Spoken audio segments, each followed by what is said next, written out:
Good evening. I'd like to call to order the meeting of the Caldwell County Department of Social Services.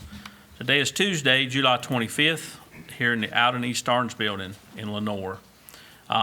We'll get started on our agenda this evening, and we will start with the Pledge of Allegiance.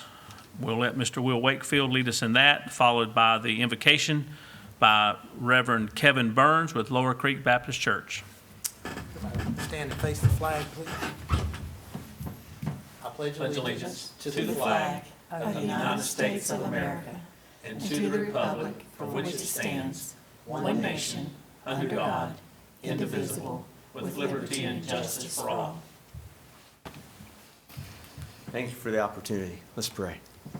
Father God, I do thank you for this day. God, I thank you for many opportunities in this day to reflect you. God, as you are the giver and sustainer of life, God, we thank you for your many blessings. God, we thank you for your blessings of life and blessings of opportunities to serve you. God, I do thank you for our government officials. God, from each one, God, I pray that your blessings upon them.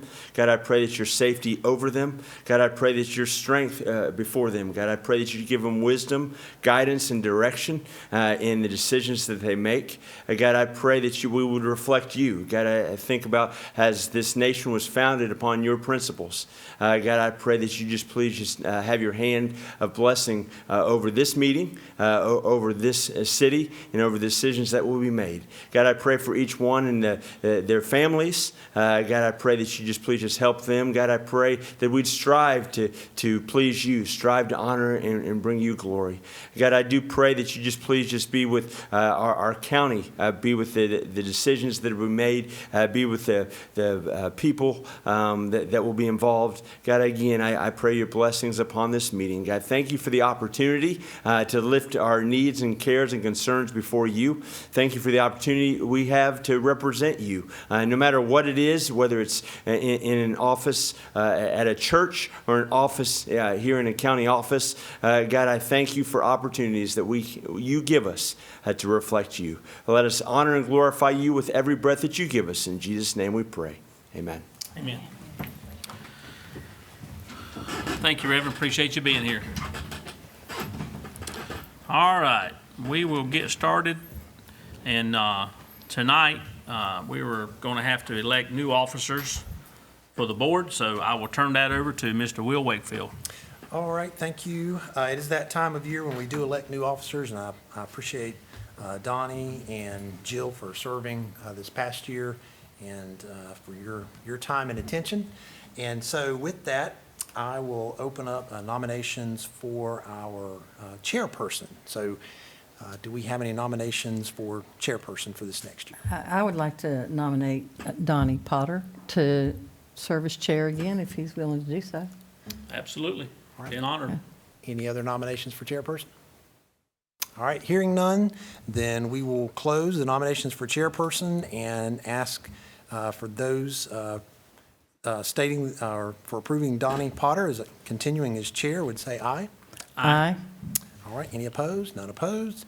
So, Mr. Potter, we appreciate you continuing to be chair, and I will let you take over as we elect a vice chairperson.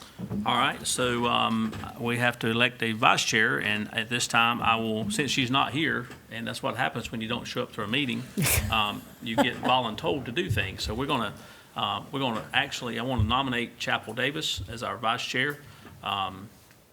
So we will take the votes on that, and all in favor of letting Chapel serve. I have talked to Chapel. We have talked to Chapel, so she's willing to do it. So I didn't want to make you think she don't want to do it, but we'll take votes on her nomination. All in favor of her serving, please say aye. Aye. Aye. All opposed, no. Motion carries. Congratulations, Chapel. You're probably not with us tonight, but so we'll talk about you a little bit tonight since you're not here. So we now have our officers seated. It's been an honor to serve on this board, and I look forward to continuing to be the chair. And we learn something new every meeting, and it's been an interesting journey. And very honored to serve this organization. Next on our agenda is going to be is there any amendments to the board? Any amendments from the board of directors? on the agenda? I know under board governance, under A, I believe the next meeting on August 7th, I believe will be at the COG in Hickory instead of here, That is correct. We need to make that change to the agenda. We will be continuing this meeting to do interviews for our director at the COG, Western Piedmont Council of Government in Hickory, North Carolina, and I'm not exactly sure of that address, but anybody wants to, we can find that out if anybody needs that, so. Yeah, and we can also, just to make sure, we can post that here as well with the address, just so we get that officially taken care of. Fantastic. Thanks, Is it Lori. at 5? Is that when y'all were going to be there? Yes, And this is August the 7th, correct? August the 7th, Yes. on Monday, August the 7th. I think that's a Monday, correct? I think so. Yeah. Yes. So I need a motion to approve the changes to the agenda, amendments to the agenda. I'll make a motion. I need a second. Second. Have a motion and a second. All in favor, please say aye. Aye. All opposed, no. Motion carries. Now I need a motion to approve the minutes from the last meeting. I make a motion that we approve the minutes of the last meeting. I'll second. Have a motion and a second. All in favor, please say aye. Aye. All opposed, motion carries. Now, on into the meat and potatoes of our agenda for discussion items. Emergency Assistance Outreach Plan, Mr. Will Wakefield and Brandy Hood. So I just handed you that plan. It was not in your packet, so I'm going to ask Brandy to come up and just kind of review that. This is the plan that we do every year that basically talks about how we ensure that we are getting that information out as we get closer to energy season. So go ahead, Brandy. So like Will said, this is our energy program outreach plan. We have to submit this once a year. If you want to follow along with me, I'll kind of briefly go through, and if you have any questions, I'll be glad to answer those. So it just shows for the first section there, the list of agencies that we partner with in helping for the energy programs. And then it talks about potential meetings and topics that we talk about. What we try to do before any peak season of energy, we try to meet and discuss any issues we may have or anything we want to review over, kind of go over any changes with our partners, just to make sure that we're all on the same page and prepared for the start of that peak season. We also meet in between these meetings as well. We communicate with them on a daily basis, so when things come up, they contact us, we schedule meetings. It can be via Teams, over the phone, face-to-face, however would be the best fit for that agency. And then it kind of goes down into the referring process of how we refer our customers. So they come into our agency first, and we try to assist them, of course, with our emergency assistance funding. And then at that point, if it's something we cannot assist with or we do not have the funds to assist with, then we refer them to our agency partners. And I'm going to skip a little bit. It kind of talks about the different programs and the targeted areas that we look at. And then we go down to our media section of what we utilize to announce our energy for the outreach. We utilize local television, newspapers, radio channels, Facebook page, county website, agency website. We do some flyers on our Facebook page and county website to make sure that people are aware. We do post updates of those energy programs when they're getting ready to come into effect and things like that. And then, of course, we have to mention our hours of operation and our location in this plan as well. And then, of course, our best practices of how we work with these community partners to make sure that we are serving the citizens of Caldwell County. This is the same plan we do each year, correct? Yes. We may tweak it. Tweak it a little bit here and there. Just in case there's something we thought of, or sometimes y'all have some ideas and we include that, but it's the basic plan we do every year, and so the state asks that we get that approved before we send it to them. Yep, I got it. All right, need a motion to approve the Emergency Assistance Outreach Plan. I'll make a motion to approve the emergency assistance outreach plan. A second. Have a motion and a second. All in favor, please say aye. Aye. All opposed, motion carries. Thank you, Brandy. All right, the most exciting part of the evening, He even came with a bright shirt tonight so we could see him better. There's always a plan. That's right. You were thinking ahead, weren't you? For once, yeah. Yeah, we love you, buddy. Appreciate all you do. Our financial report will be given by Chris Conley, our business officer. All right, thank you, Donnie, and good evening to the board. For the month of June, our reimbursements totaled $898,255. We ended the month with receivables of almost $1.4 million. The expenses for the month were $1,118,441. That ended with our county dollar for the month coming in at $220,186. In our current year to prior year comparison at the bottom, for fiscal year '23 through the end of June, our expenses were $803,000 less than the previous year. Revenues were down $913,000.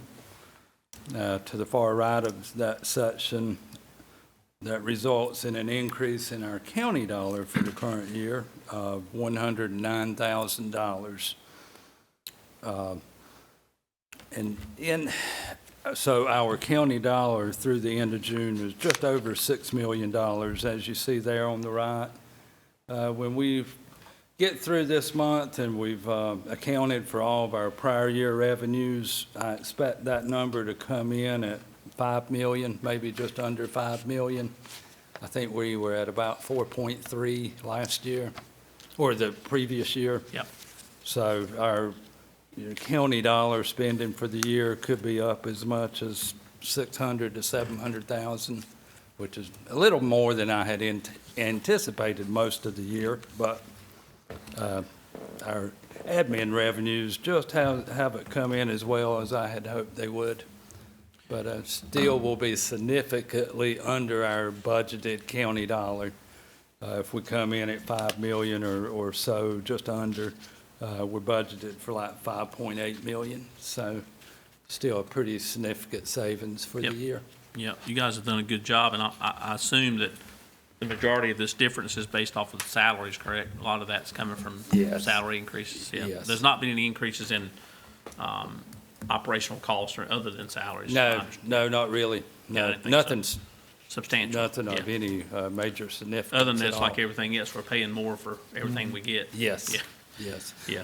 And of course, the overall decrease in expense and revenues from 23 back to 22 is simply the reduced EA funding we received during the year. We received a lot more the previous year.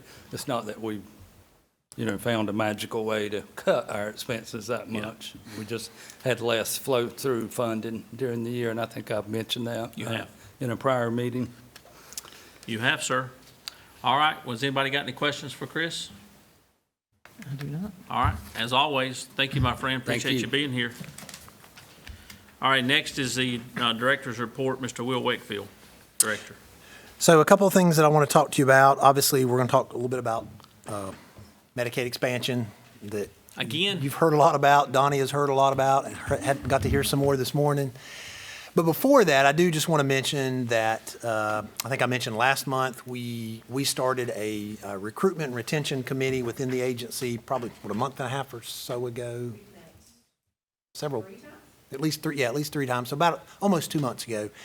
And that's been a great group of staff to work with, along with human resources, and have just had some good meetings and some discussion around things that we want to do and some efforts that we want to make, and have begin to put some of those in place.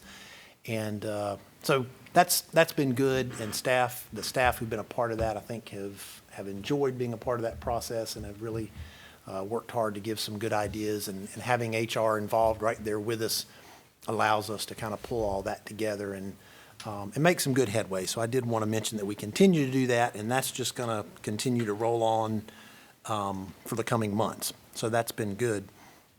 I do want to talk about Medicaid expansion, and so the state budget has not been passed yet. I think we believe it's sometime maybe mid-August that it will get passed. And so if it does get passed, then we believe we are on schedule for Medicaid expansion beginning officially October 1st. If for some reason the state budget doesn't get passed and it gets held till September or somewhere beyond that, then that could start to cause some delays in Medicaid expansion. That could get pushed back, to December or something like that. We don't know, but that's kind of where we are. But if the state budget doesn't get, if it continues to get delayed, then it could start to create a little bit of havoc. So we'll just see how that goes. As we've been talking about for the past, I guess it's 2 years. I don't know. I've lost track of time of when we started talking about Medicaid expansion. It seems like we always talk about it. But as we've been talking about it the past couple of years, and certainly this year, we are beginning our preparations, as we talked about within our budget, that we would do our normal budget, and then we would come back and ask the commissioners to look at a budget amendment to use our Medicaid funds to help us kind of get kick-started in the things that we need to do to prepare for Medicaid expansion. And so we've been having those discussions. We are looking at adding a team of seven staff, a supervisor, and then 2 staff development who also basically they review work, they check our files and all those types of things that we're required to do. So that's what we're looking at. As we've talked before, counties have been receiving Medicaid expansion funding, which is something that we did have to fight for, but thankfully we were able to get that. That funding will cover what we would like to do, what our request will be. So we're looking, I've been in discussions with that, and we'll continue to work towards that. And so as Medicaid expansion gets closer, if it happens on October 1st, then we're going to be working towards what we need to do to be ready. And over the next 9, 12, 18 months, we'll continue to reevaluate what happens, how many, what does that look like for our county? What type of workload does that mean? And if we need to make changes after that, then, those are changes that we will look to make. But the good thing is that the funding is there. And so we want to make sure that we utilize that to help our county do what it needs to do, so that we can provide that assistance for those individuals who will be coming and applying for Medicaid. I guess at this point, the expectation or the understanding is that there could be 600,000 new individuals across the state that would be eligible for Medicaid. We look at a potential 20% increase. For us, that could be 4 to 5, maybe 6,000 individuals.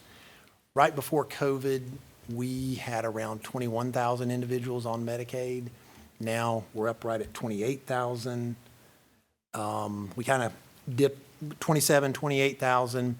And so then you're looking at adding on to that. So that's a lot of cases, a lot of individuals that all of that funnels through Department of Social Services to get those people on to maintain those caseloads. So that's where we are. And as soon as we understand more about what's going to happen with the state budget and impacts that may or may not have, we will let you know. At this point, we are just assuming that we're heading towards October 1st, and we're going to make our best preparations heading towards that. So one of the things I didn't ask you this morning is, I don't think there's any pushback from the commissioners on this at all, because there's really no county funds coming out of this between what the state matches and what that 600,000 we're going to be getting will pay. There won't be any county dollars used. But how, if the commissioners pass this, these positions in August meeting, how much time will you need to get those new people ready and on board? And I'm assuming you'd have to do it pretty quickly, right? we would begin recruiting immediately. Now, I think, in terms of when those positions are filled, like everything else at this point You'd have in to time, wait till after.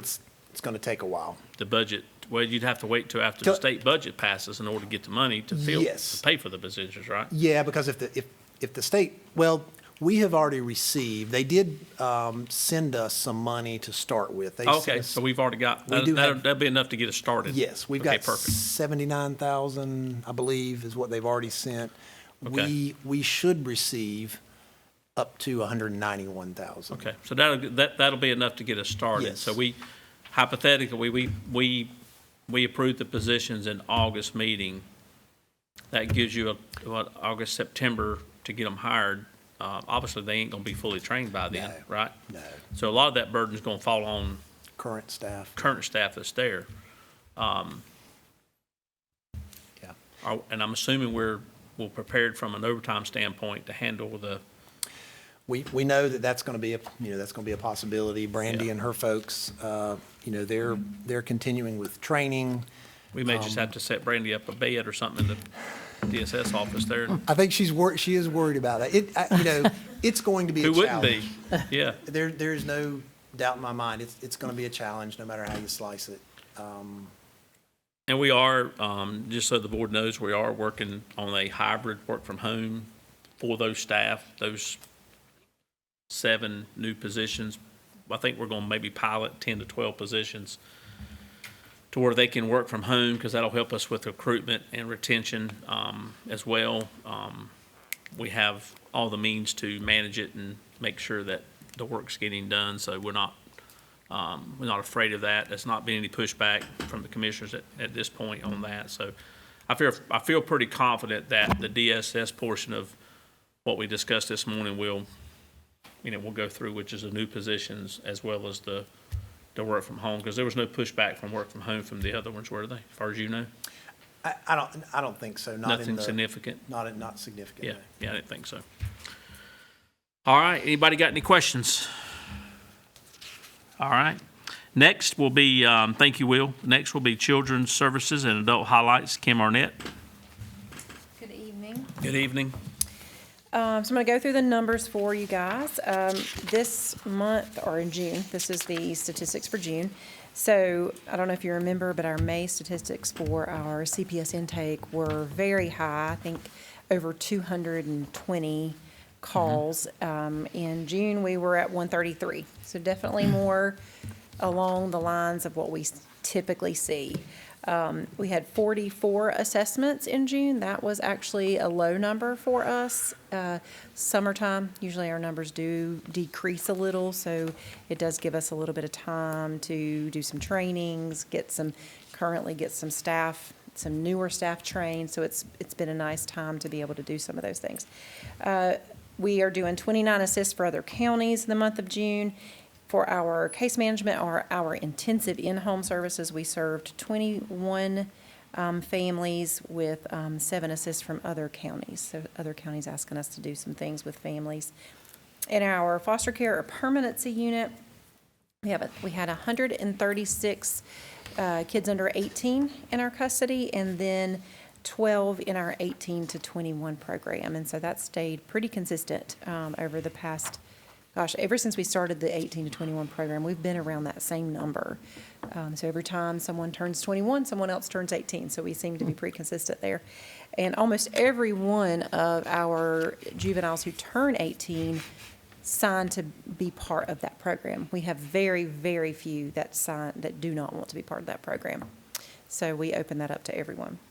We had 0 generalized adoptions in June, but we did have some relative and step-parent adoptions that we do that aren't children in our custody, and so we did some of those in June. Our foster home licensing, we had 19 general foster homes and then 6 relative kinship homes licensed as of the end of June. We are working on some of our recruitment strategies. I know Donnie, you had asked us to reach out to some churches, and we are in the process of doing that. We have actually started with our staff at DSS asking, hey, would any of your churches be willing to allow us to come speak or at least, distribute some information? And so we have started on that process. So I hope we get some return on that. For our adult services, Our guardianship went up a couple, so we're at 54 wards, and our reporting in APS was around 22, which is pretty consistent. Yep. So they were pretty consistent for the month of June. Couple things that we're doing in child welfare. We are hosting an assessment training. So assessment training is something that all of our investigators have to do that first year that they're employed. And so sometimes those trainings are hard to get into because they're just across the state. They may be hours away. So we have agreed to host one at our agency, and that gives us 4 slots to get 4 folks into that training, and it's right there in the agency. It's very convenient. So we love to be able to do that, and luckily we have the space to accommodate that. So we'll be doing that, I think in September is when that's happening. And then we're chosen to present at this year's Social Services Institute. And so what that is, it always happens in Hickory, and it is across the state. The Social Services Institute is a conference where all programs in DSS are represented, and there's topics that are presented there just about various things. Counties sign up to present certain topics, and they're chosen to do that. And so we are presenting, our child welfare supervisors are going to be presenting our joint staffing model. And so I'll just say a little bit about that. It is just really a somewhat of a multidisciplinary staffing model, shared decision-making, a lot of collaboration. And so we've had a lot of interest from other counties and our consultant about how, why we started this and how that works. And so we presented that to the people who make those decisions about the Institute, and they did ask us to come present. So we'll be doing that on August the 4th. Good, So, good stuff. yeah. So quick question for you. I had, lady asked me at the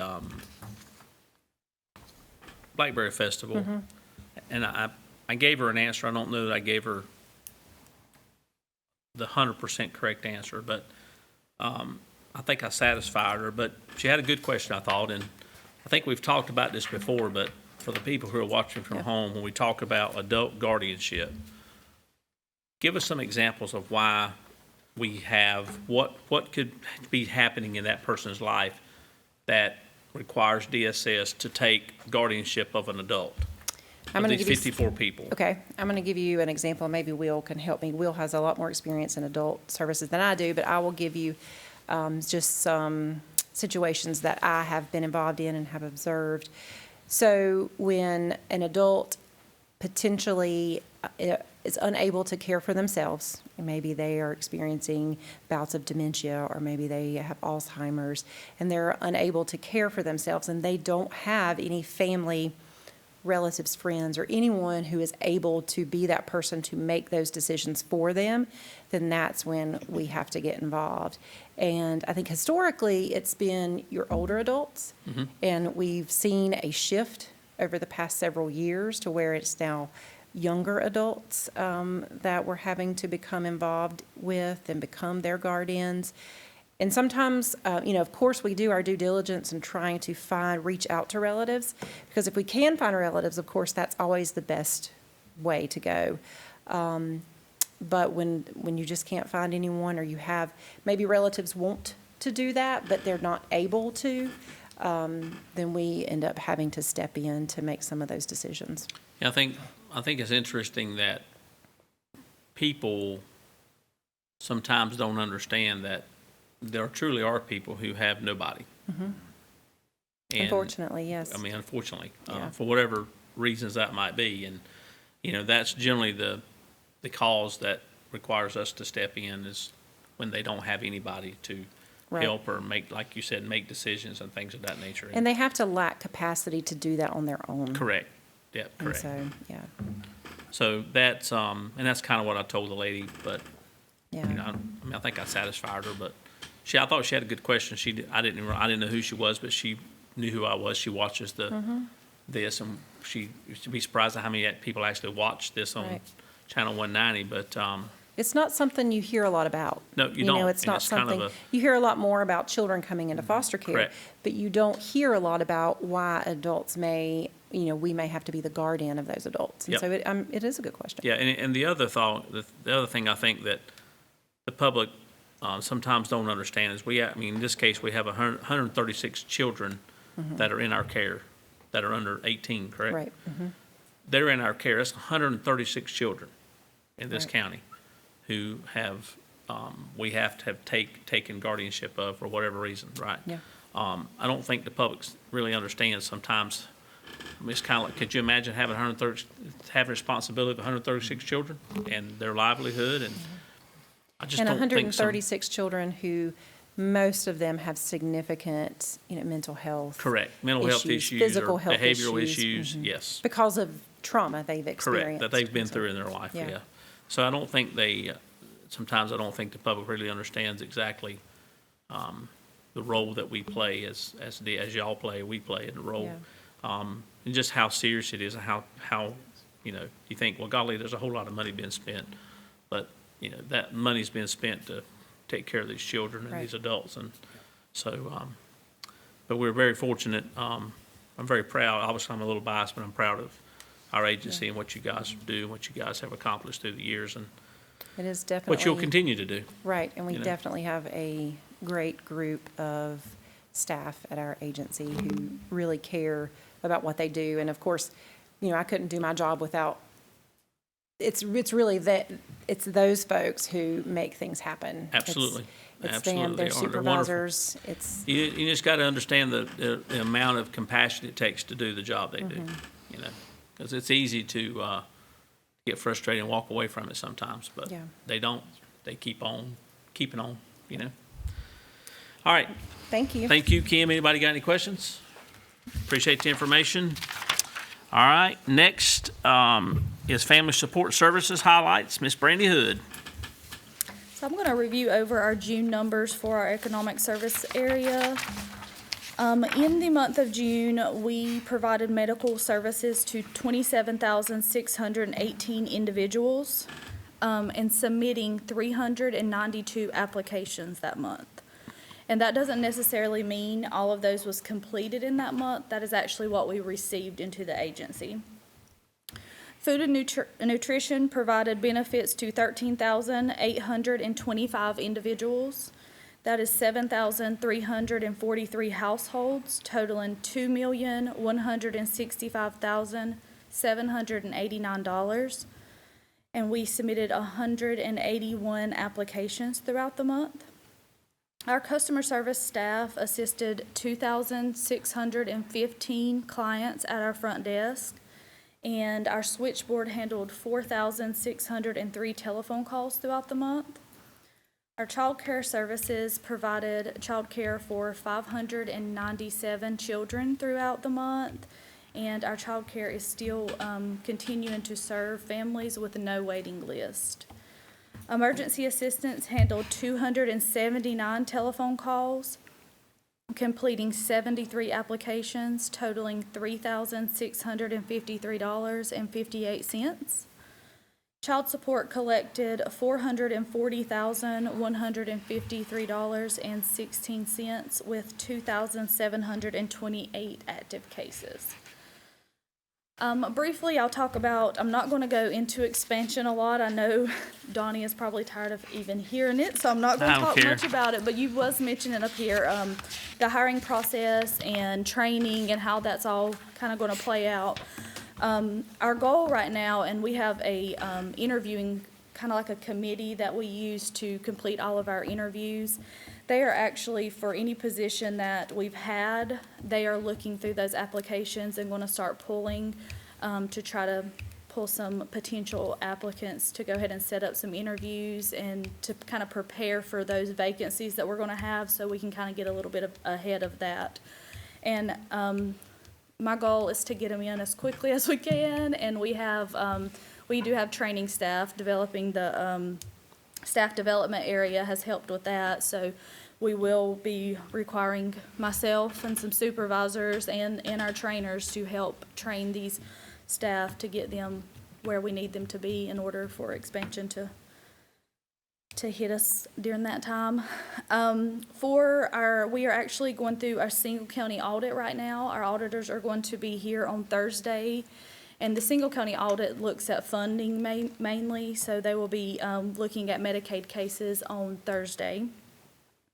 And then in the upcoming months, outside of expansion and all of this other stuff, we are going to start working on some emergency assistance training with staff and preparing our emergency assistance plan for that peak season. Any questions? I was just curious, and I meant to ask before our meeting today, I didn't know if we've seen an uptick with, heat-related issues. I didn't know if we've had, maybe in July, have we had more, I guess, folks coming in looking at cooling or? We actually have had more this week than we have in the prior weeks. But we have, like, today, we got a big influx of telephone calls and applications for our emergency assistance. But it hasn't been, I'm not going to say, I don't want to say it too loud, it hasn't been too bad, but today's probably been the worst day of July so far. It has started to get pretty busy.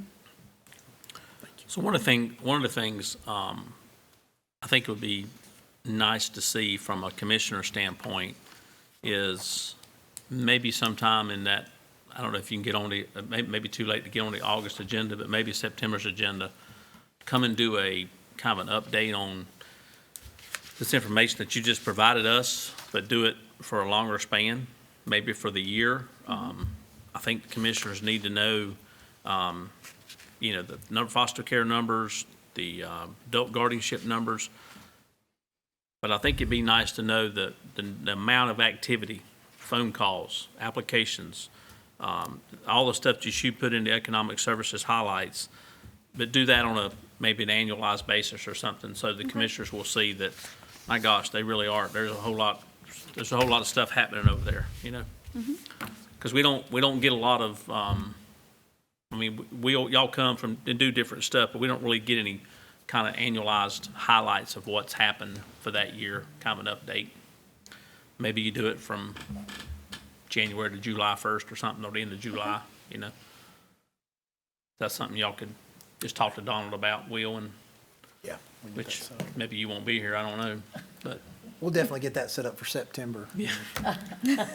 We could probably do that in the August meeting. We can. We need to get as much, if you got room. Squeeze it out. If you got room, if we got room on the agenda, maybe we can get you in there. Y'all need to get as much out of him as you can before he leaves. I agree. Yeah. They're working me over here. Yeah, you're not going to slide out of here to, So, but thank you, Brandy. Anybody got any questions for Brandy? All right. Any questions? All right, fantastic. So, next on our agenda, and I think I'll do this. We probably should have changed this, Will. Probably need to make this A, B.